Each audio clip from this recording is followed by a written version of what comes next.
Hey, wrestling fans, thanks for clicking the dreaded D Rose report. Now I'm back. Hey, this is kind of interesting. WWE Hall of Famer Edge, he was brought into the Detroit area last night to, for the Raw Super Show, so he could be with the company and an official so they can negotiate a new contract for him.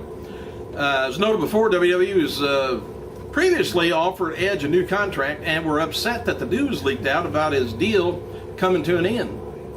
So word going around that WWE tried to lowball Edge on the new contract and offered him that they offered him before he came out to Detroit this week. So no word yet on really how the negotiations went last night. But to give you an idea what it was, WWE tried to lowball Edge.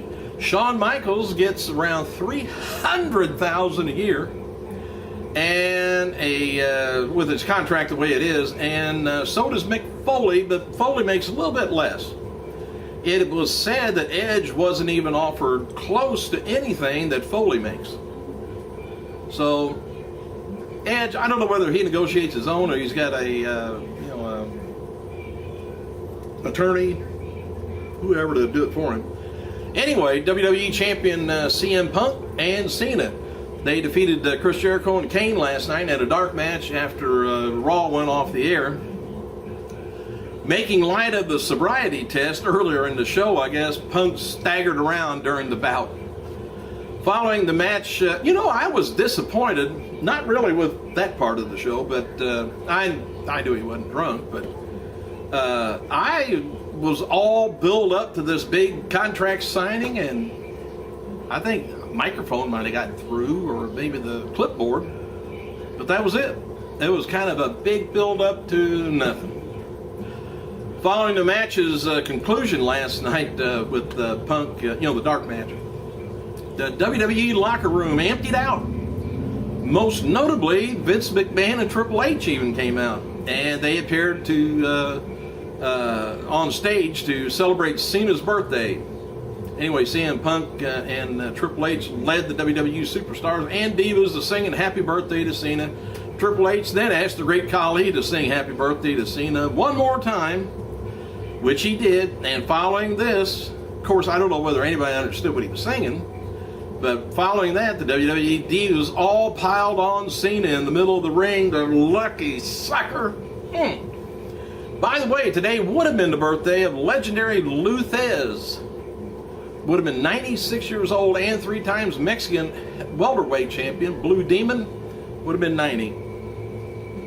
And I'll go through this real quick. In thinking back to about 2001, the wrestling world lost the NWA Hall of Famer Johnny Valentine, 72 years old.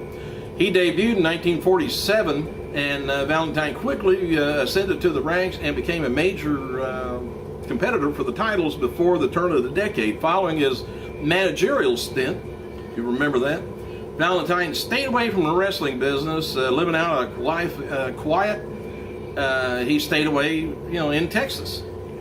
He did suffer a fall at his home in August, causing the frail man to,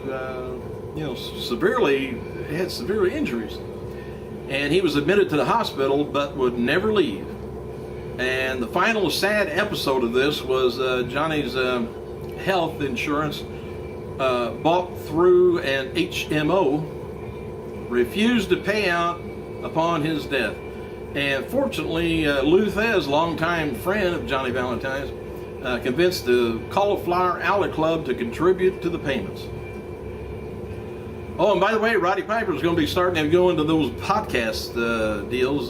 He's starting a new podcast soon.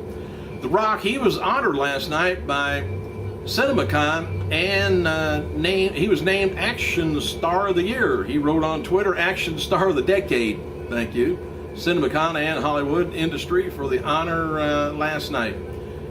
Kicking ass with a smile, he says. Former WWE diva Brandy Eden Styles Reed, she was backstage with her family last night at Raw Super Show in Detroit. Her boyfriend, by the way, is Cody Rhodes. Reed's family is from Detroit, so she flew in and spent some time with him and Cody. The Shining Wizards podcast recently conducted an in-depth interview with the ECW original Just Incredible, about various topics. Incredible had the following to say about the interviewer. Talked about his friend Scott Hall changing his life. He says, "I hope I'm wrong. I don't see Scott getting to that point. I unfortunately know Scott well, and I just think, he's gonna find that place. I think Scott's happy when he is in the wrestling business, and I think right now he's got a real hole in his life. And I think he's missing that, and I hope he finds it again, and happiness and passion, which Scott's got to hit I thought he hit bottom. He's got to hit a bigger bottom, I guess, to really get out of that."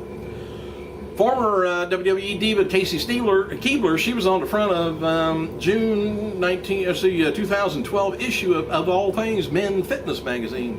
Stacy also has a photo shoot and an interview in the magazine, which I'm going to have to look into.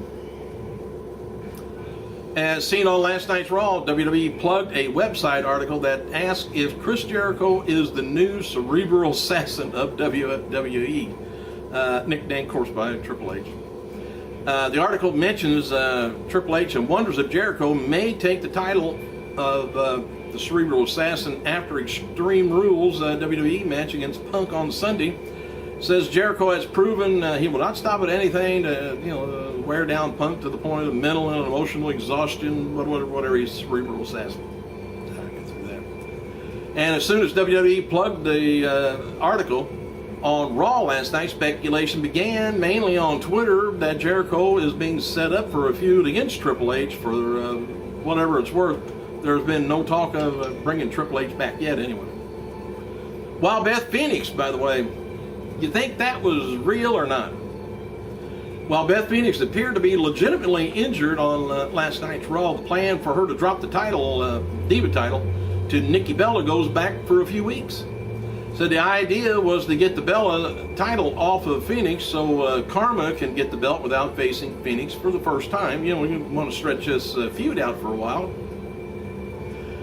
Of course, that's an easy win for Karma with the Bellas, I would think. The plan as of a few days ago was Nikki to win the title, likely at Extreme Rules, and get destroyed by Karma, the next night on Raw. Obviously, the plans were moved up and the title changed, whatever happened on Raw last night.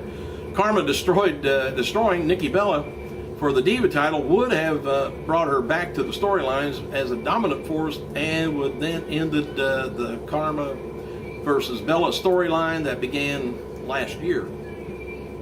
Even though Nikki won the title last night, PWI insiders report there's nothing new has been said about the Bella Twins leaving WWE at the end of the month. It's still possible that they may have come to terms on a new deal, but it's just not the word going around yet. So just hang on. It probably will be. And as seen on Raw last night, WWE plugged a website article by Chris. I already read that.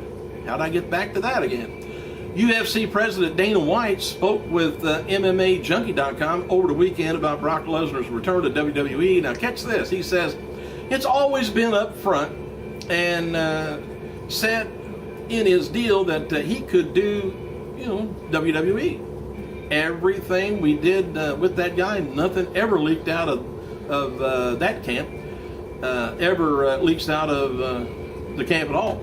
Those guys did a deal with the promoter, of course, Vince McMahon. I guarantee you that Vince said, keep it a secret, don't tell nobody. And he did. He never said anything. He didn't call me. I sent him a text and said, congrats on your deal. I'll be watching. Explicit, as an explicit, never got nothing back. They didn't respond and say, hey, thanks for, we're pumped. They just did their own thing. Dana White also said he was watching Lesnar's return on Raw and enjoyed it. And for what they do, he said, it's cool. I'm happy for him. In fact, the guy's over there, blah, blah, blah. But anyway, reports that old Josh Matthews got manhandled last night. He's in stable condition after he was attacked by Lesnar on last night's Raw from the backstage. Dr. Sampson told WWE website that Josh Matthews was heading for an MRI. When Josh was thrown against the set, he did land, I guess, and twisted his neck. And he's experienced some neck stiffness, tightness, to make sure, there's no serious damage or anything else, like a neck sprain, which is a good sign. So You think he's not in the ring, you know? As seen on last night's Raw, Eve Torres is now the new executive administrator to general manager John Laurinaitis. Eve's new role, other than looking wonderful, is seen internally as a big push for her. Vince McMahon said to be really a huge fan of Eve and her work, and she's been one of his favorite divas for well over a year. That tells me something. So was Sable. As seen on last night's Raw, Zack Ryder teamed up with United States champion Santino Marella, and here's what Ryder had to say about that. He says, Long Island Ice Z and Mylan Miracle, next WWE Tag Champions.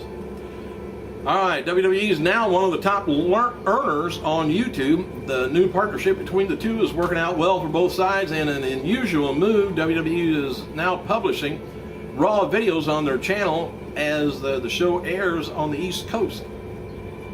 The decision to release Andy Levine, by the way, from his WWE developmental contract a few weeks back, it was a feeling a Tough Enough winner just wasn't progressing and just wasn't good in the ring. Period.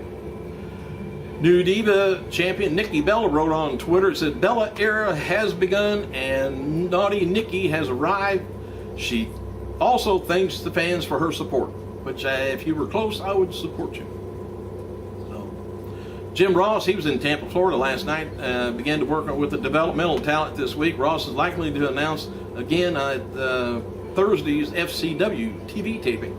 Steve Austin wrote following on Twitter regarding Tough Enough winners Andy Levine's release. He says, Big Andy won Tough Enough all day long and twice on Sunday.